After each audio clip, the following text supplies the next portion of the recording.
Welcome back. Oh my gosh, it's been too long. I honestly did not intend it to go on a break this long. I wanted a little break from season 1 to regroup and figure out what I wanted season 2 to feel like. And the summer went by and it's fall. It's beautiful outside and we're here. But welcome. I'm excited and I am ready for whatever season 2 brings. I have some new ideas, but really quick, I want to introduce myself. So if you're new here, welcome. If you are a returning listener, welcome back.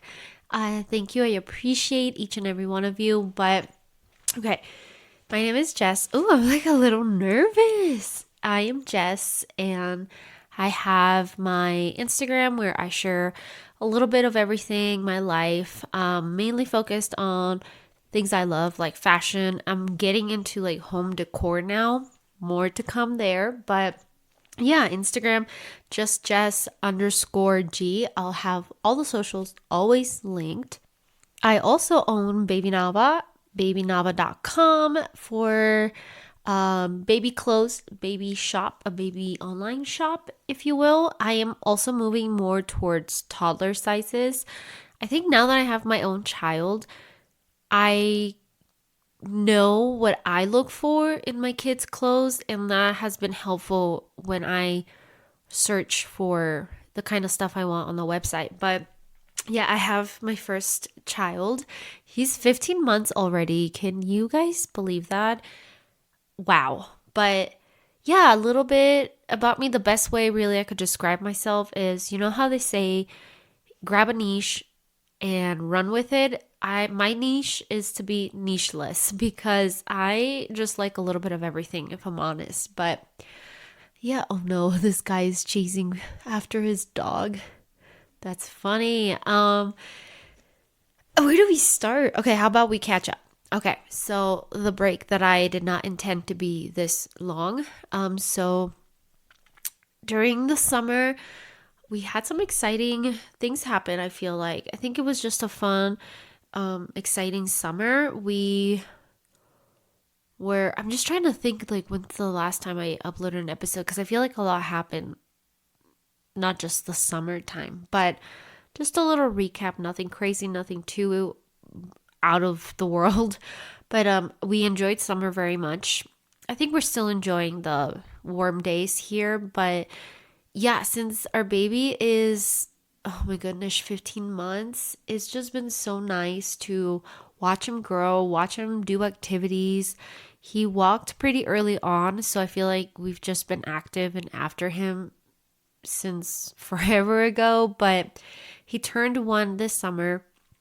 So we had family come into town and we celebrated him and it was so fun. We've got friends and it was just a really nice get together, I feel like. What else? I'm trying to think before the big one for me, but we did the pools for the first time. We did a lot of camping. Babies camped a handful of times already. Yeah, it's just, been a little bit here, a little bit there, out of the state, here and there, out of town.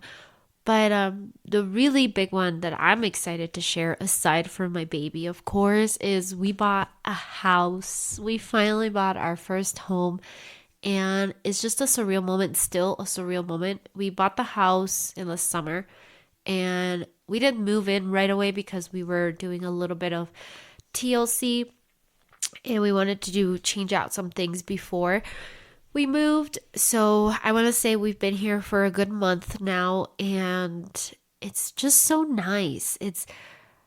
We came from a little apartment to a full house and our backyard and driveway, garage, like the whole thing. And it's just, oh, it's a surreal moment, for real, for real. It feels so good. It feels so good to bring, my kid into this house and watch him explore. And I don't know, you just get to do more things. Like, for example, right now I am sitting in my office. I have an office. A lot of you know I work from home, and I was really just working out of the kitchen slash living room when I was in the apartment. And I would just sit in like the corner of our dining table. But I have a full office now, and I'm just excited. I'm excited to create a home. I talked a little bit about this on Instagram, how it still doesn't feel like a home to me yet. We were ready to leave the apartment. We were running out of space, and the location we grew out of it, and I still miss it. I still miss the home feeling it gave me, and I know like it will happen here as well. It's not as small, so it doesn't feel as cozy to me, if that makes sense. But yeah, that's pretty much a recap of summer, sparing the details of everything really, but yeah, exciting stuff. I'm excited to start season 2, and I feel like this season I want to bring more of other topics, be a little bit more engaging. So maybe not necessarily just a topic that I'm familiar with or an experience that happened. Oh my god, the dog is running back. This poor man. um so yeah, I am just excited to figure it out and see where the season 2 takes us, and I want it to be a little bit more entertaining, I'm not going to lie. So, I'm excited, but today's topic, let's just get right into it. As you might have an idea from the title, I am scared of the park. So I guess ties in a little bit with our summer adventures. But let's see. We have been out and about, my son and I, and season 1 I talked about this a little bit, and I'll mention it here and there. So just to give context to some that are new or don't know what I'm talking about, my son was born with a limb difference. I did an episode just kind of talking about everything, like us finding out, dealing through it, the shock and everything. So go to season 1 if you want to listen to that one. But it's definitely, we're in a much better headspace, I'd say. Like myself, I don't feel the original fears that I had. So yeah, just we are in a much better place, and I don't fear as much as I used to anymore, but the things I can't control are still obviously going to scare me, because we don't know what those things look like. We don't know how to prepare for them to the dot. You just can't plan for some of these things. But so we went to the park, and not the first time we go to the park, and also not the first time somebody comments about his limb difference. Again, he's 15 months, so I've had the privilege of almost ignoring certain comments or certain interactions that later I regret on how I handle them, but it's a learning process really for me. And I know I won't have that forever, because he's going to grow up and he's going to understand where some of the comments come from, where the way people maybe look at him, or vice versa, whatever it is. And so we went to the park, and there was this little girl with a group of friends, mixed boys and girls. They were about, I want to say 8, 9, 10 years, somewhere in that category. And they were at the top of the playground set. My son likes to climb the stairs and just, be a little wild boy. And of course I follow, because he's still teeny tiny. But this little girl, her friends left, and so she was just kind of there, bored, she said. She was one of these kids that she would ask, like, what are you doing? What is that? What are you eating? Like, that kind of kid is how I imagine her to be.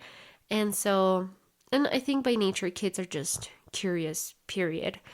And she asked, oh, what happened to his hand? And had that kind of like shock factor, which again is not the first time. And I just respond, oh, well, he was born like that. And Usually I'll get like another question, like the younger kids would ask, like, but how or why? Because I mean, they just don't understand really. But this girl, she did not have a follow-up question. She goes, "Oh, well, that's creepy," in a way that, like, the tone caught me off guard. I don't even know how to explain it really, and it's still a feeling that I'm processing, although it's been a few weeks since that. But I just kind of like turned around, walked away, and found another area in the playground to entertain my kid. But it really sat with me. My husband was with me, he just wasn't around because he had the dog.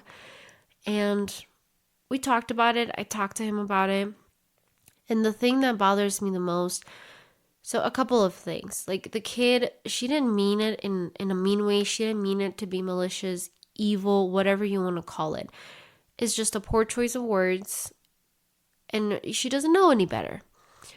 And so the thing that I was having a hard time dealing with was the fact that if my kid was around her age and did understand those words, like he doesn't even know he's got a difference yet. He doesn't know that his hands are different than other kids. And so when he does, I just like played it over my head, like what is he gonna say? Like how would he feel? I try to think about it like if it were me, like if somebody were to say something about me was creepy, like as a kid, that would crush me. And I think it would crush really any kid. And so kind of sat with me that way. And I felt huge, just like sadness, obviously like fear, anxiety, because I'm not going to be able to control everything in my kid's life. I'm not going to be able to be with him 24/7. Unfortunately, some of these comments are going to come, and my focus and really my priority and my job as his mom is to prepare him for that. I can't change everybody else, but we can control how we're going to deal with it and react towards those things. So that's kind of what I look to do every situation that we have, every interaction that we have like this. I've had other situations just to give you a little bit more ideas of kind of why I'm thinking the way I'm thinking and why I say what I say. But like the kids that are curious, a little girl at the pool, she played with him for a while before she even realized. And she did have questions, like it was one of those where her age is, she doesn't understand even like where you come from, right? Where do babies come from? I don't think she's asked her parents that question yet. And so she was just confused at that part. But I think she just like gave up on trying to understand it and went back to playing with him. That's the pure innocence of the age that I know I'm gonna miss when, he's gonna grow. And so with this one, it'd been the first time that some of those words were being used, and they were honestly, I don't know, they were just kind of like hard words for me to process. And I took it to my therapist, just trying to dissect and like, how am I going to teach him to deal with some of this stuff when I like myself don't even know how to deal with some of it? And I think the best takeaway I got, and maybe like you can implement this in any way in your life. It doesn't have to be for having a child or your child having a physical difference or whatever, just in general. But the takeaway I took from my session was, like kids are going to do and say whatever they see you do, right? Like they are literally just learning from what you do, what you say, how you act, how you say it. And so I have to lead by example, and I have to feel empowered. I have to speak with confidence, and I have to really just stop whatever kind of comments we're getting, because the other side and the other words coming from other people are not gonna define the outcomes, or don't let other people set limits for you. And so it really did get me thinking, like, type of verbiage I want to use, especially with kids. You don't want to ever make them feel bad. Again, they don't know better. And so then I was thinking about that. What's the verbiage? What am I going to say? How am I going to say it? It's obviously going to be different for different kids, like the little ones, the ones that are preteens or whatever, and adults too, because I do have an example of an adult interaction. And so with that, I went to social media. I've been following this girl. She is a woman. She's an adult now, but she actually has a very similar limb difference, a very similar hand as my son. And so I reached out to her and kind of asked her point of view as, her experience growing up. I understand it was a different time. So it's just interesting to hear maybe how she dealt with some of it. But then, to my surprise, she was actually with her mom when I reached out. And so I got the perspective of her mom as well. And honestly, I want to say that was like a little gift from the universe to myself, my guardian angels, whatever. Because she had really good ideas for me, and just listening, as a mom and what she went through. And again, different times where the internet wasn't really around. Social media wasn't really a thing. And so the connections that you have with people now, you didn't have back then. And it felt like a very lonely world. But super grateful for all the groups that I found. Shout out to Lucky Fin Project. Oh my God, they do amazing stuff. I share them all the time on my pages. But yeah, so there's this lady, she makes stickers, or this young girl. She makes stickers and they are celebrating differences. So there are specific stickers for limb difference, but I mean, the stickers really are just like cute, fun, colorful, and they are celebrating your differences. So like it says different is cool, or be you, kindness, all the encouraging words we want to be teaching our kids. And so she goes, every opportunity, every interaction, and people, kids that ask questions or notice is an opportunity for education and awareness. And I thought that was just beautiful, like an opportunity. The more you spread it, the less or how do I want to say it? Like the more we desensitize from like, oh my God, that person looks different, or this and that, because different is normal. We weren't meant to be all the same and act the same and be the same. Like it's not how it works. And so I thought that was beautifully said. And she goes, with the stickers for the kids, it's almost like a little icebreaker. You give them a sticker, they get excited about it, and then they maybe even like remember the interaction in, number one, a more positive way, but then just remember it like, oh, I learned something. Hey, this kid at the park had his hands were different, and I got a cool sticker, and he can do all the things that I can do. And so depending obviously what you're gonna say plus the sticker, then they kind of spread that message, because they're gonna share, oh, I got a cool sticker, share it with their friends, share it with their parents when they get home. That's another thing too, I just want to disclose. There was like no parent around. Even if there was for this little girl, I'm not in a position, I don't know if I ever will, to like go out of my way to find the parent and find that as a teachable moment for the parent. Like, some people are just not receptive to wanting to hear anybody out or whatever, really. Like, I don't know. As of now, it's not something I'm planning to do. Of course, if the parent is around and whatnot, sure. Especially like asking permission. Can she have a sticker? Like, I've got these cool stickers, being different is cool. His hands look different, but he does everything you do and I do, just looks a little different sometimes. And so that's kind of the way I've been preparing myself, our family, really, because it's not just a one member solution kind of thing. It is, I prepare my family, we prepare those around us, eventually we'll prepare the school or whatever that's going to look like. that's the other hard thing about this. It's everything's going to be new because it's going to be happening first time. First time, I don't know what it's going to look like for school. First time with hopefully not, but if there's a bully, then we're going to have to figure that part out. And so it's a very much just figure it out as you go because we don't know what's going to come. We don't know what's going to happen.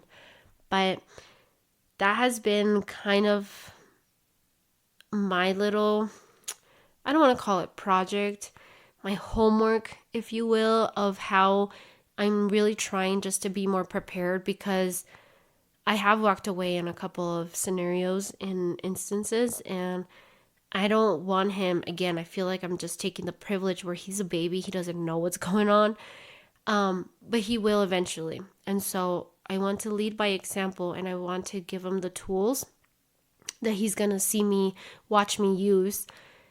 And so I've just been preparing. I've been practicing.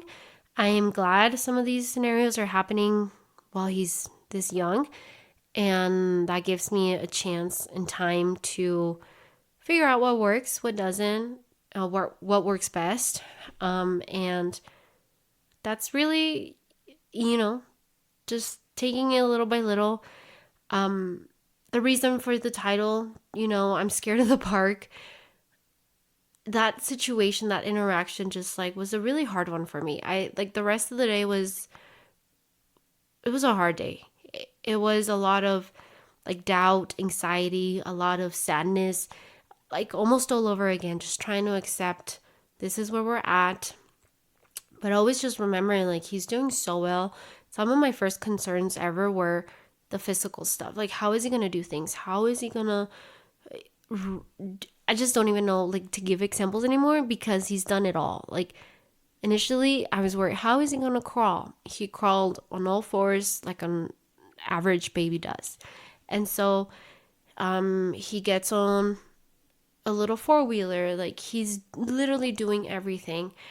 And I don't have those fears anymore. But unfortunately, the things that are not in my control, like school, bullies, people, the world, that's still very much something that I deal with. But I don't think some of that anxiety or fear is ever going to go away because I'm his mom. As a parent, I think you're going to feel everything your kids go through. But the best I can do is educate myself and learn the best tools and try and see what works and pass that on to him and show him the confidence that he might need. Resilience is very important, and just the encouragement of, just own up to who you are, and that's all.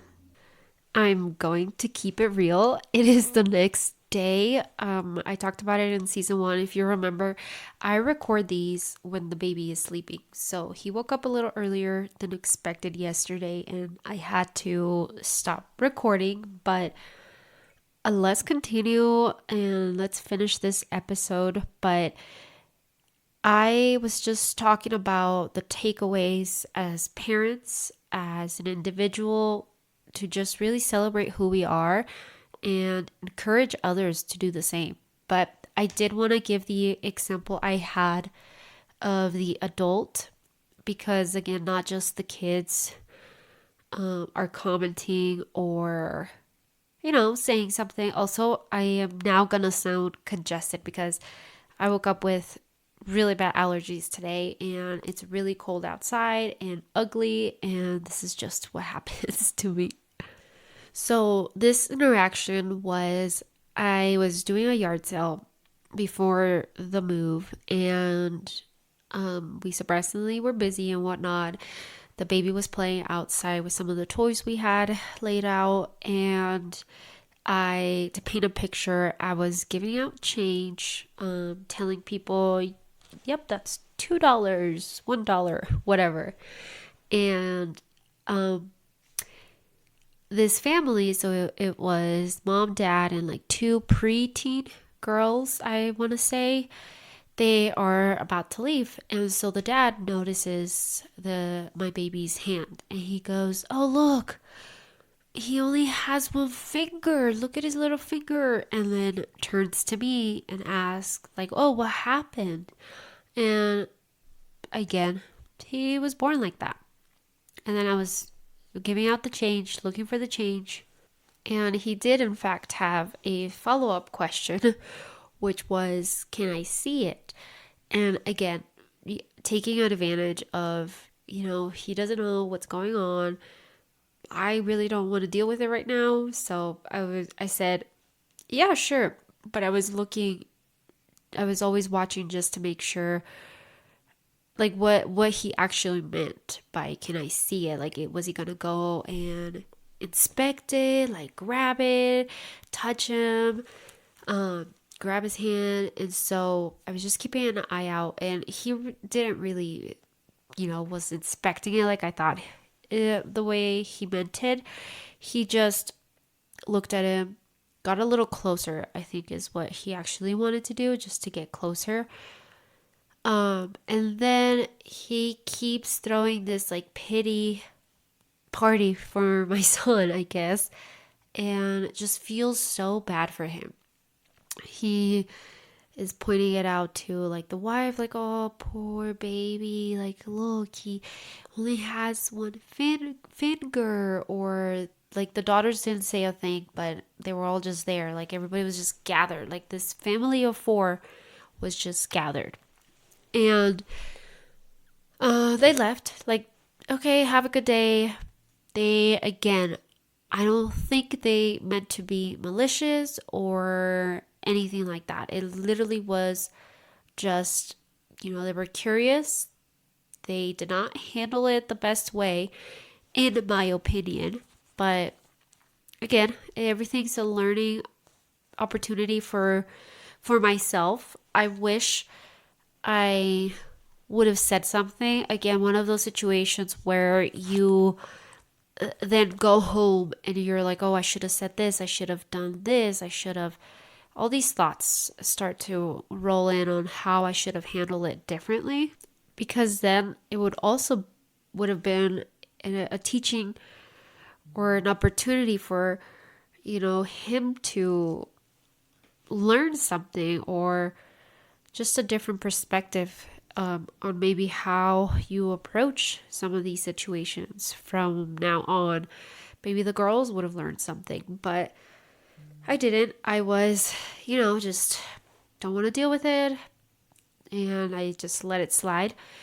And then it got me thinking on like all the reasons why I should have said something. And like, then I felt worse. But like the daughters are learning that that's how you react to people that look different. That you should feel sorry, that you should feel bad.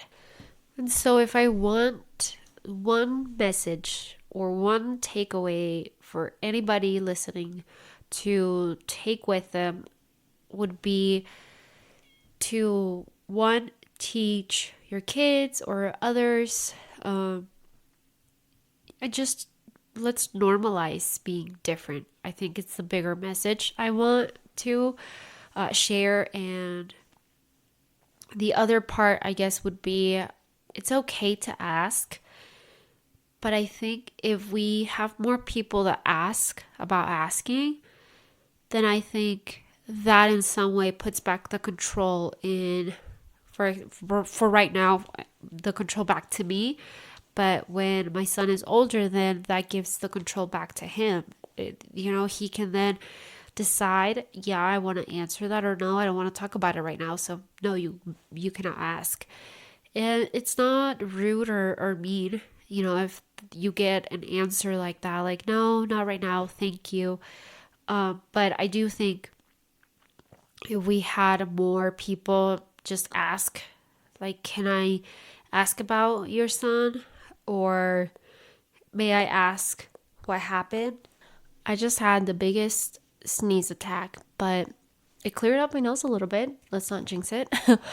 So if we, I think, just get more of that, the asking part. Let's just ask if we can ask. I would hate to think that my son is later going to feel like he has to respond to every question, or like that's just his life. Like he has to just answer to everybody because he was born like that or because people are curious. For me personally, I mean, I would love to answer questions about it because then I am, spreading awareness, educating. But there are some days where, we all have bad days and we may not feel like we want to answer questions or get asked questions. And again, like, for example, this is just how I am imagining it for my son. I don't want him to feel like, he's gonna get all these questions all the time, right? And so it's just like he's heard it all before, multiple and multiple, multiple times. So it's okay if there's a day where he's like, I don't want to talk about it. Or, hey, all you need to know, I was born like this. And if that's the answer he wants to give, I'm going to support that. So I just think having some of that control back with, may I ask about your son? May I ask about his hand or anything along those lines? I think goes a long way. And then we don't feel like, we have to give an answer. And we just say, yeah, let's talk about it, or not right now, thank you. And surprisingly enough, that was not the first time somebody's asked to like see it, like almost like inspect it in a way, because our first interaction was like that. It was very much like wanting to inspect it. And I was holding him, so I felt like I had a good handle on the situation. And that one, it was whatever. I didn't think much of it. Again, I don't think people, at least so far, they haven't come across as trying to be mean or disrespectful. It's just truly like you just don't know how to deal with some of those situations. Both parties, right? Like I'm learning, somebody else might be also learning or just doesn't know how to approach it because it's not your everyday thing. I understand.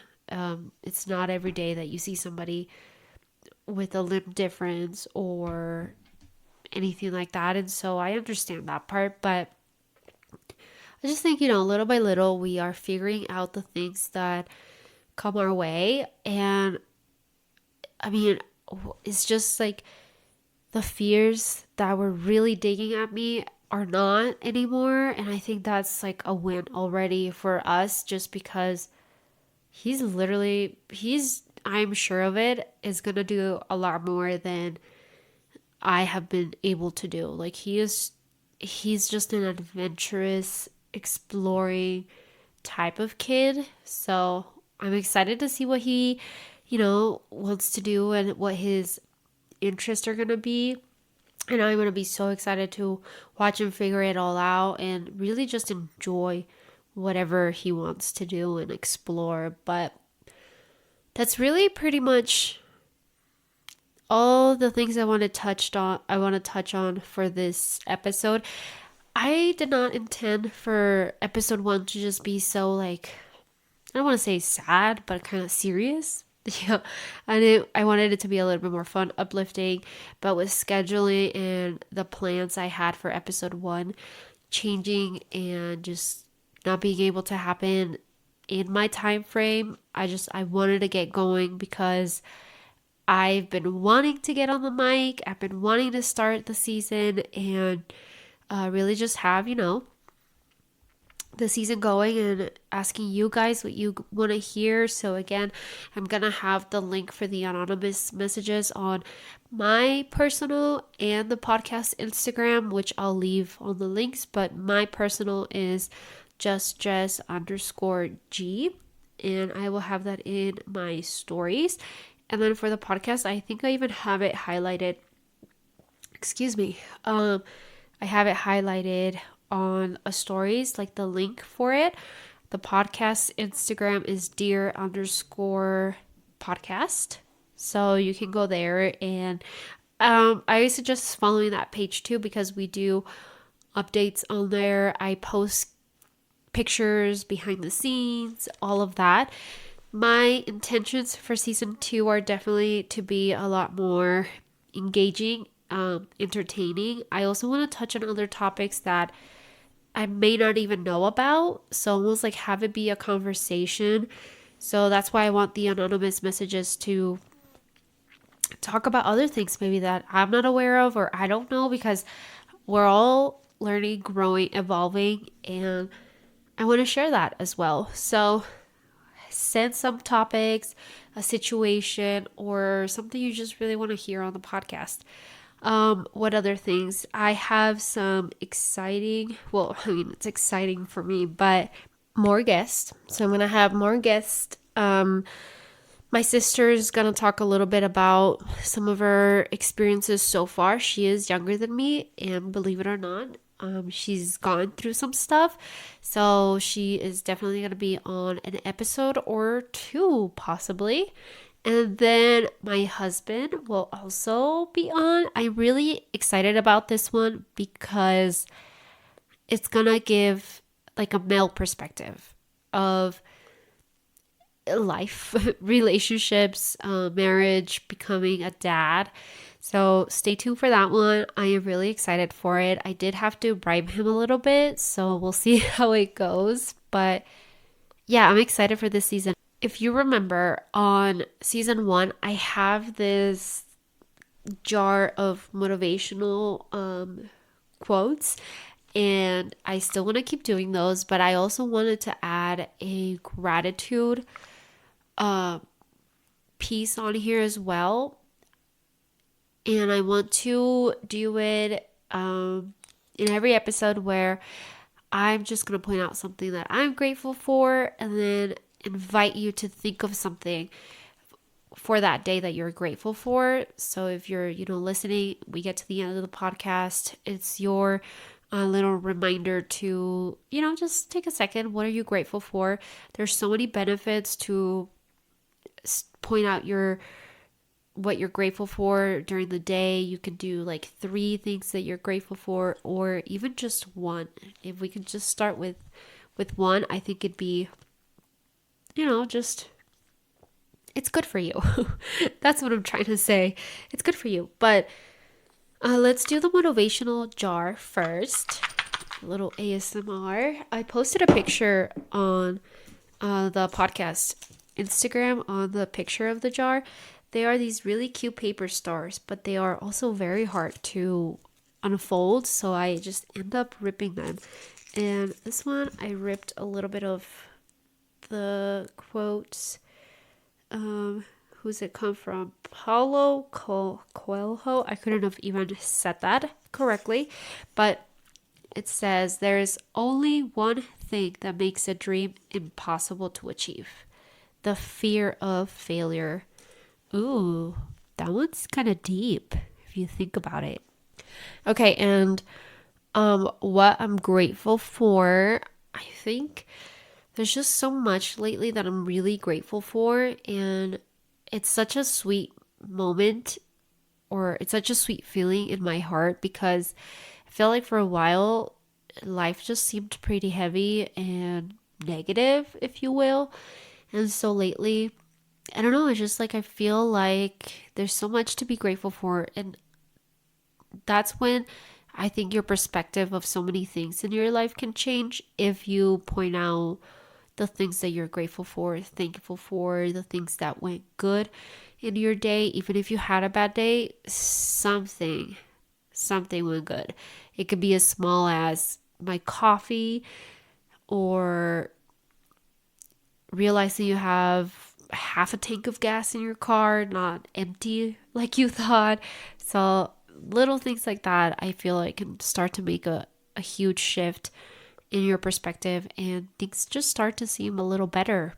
But I am grateful for, I honestly right now, I am grateful for our house. I am grateful that we're able to do this for our family, that we have the space to create memories and really make it feel like our home. And I don't know, it's just like a really sweet feeling to just think about like our baby having a place to to play, to explore, and I'm grateful for it. So that's it for today's episode. I hope you enjoy. Again, I didn't want this one to be the first episode because it's so serious, but I do want to get this going and out there for you guys.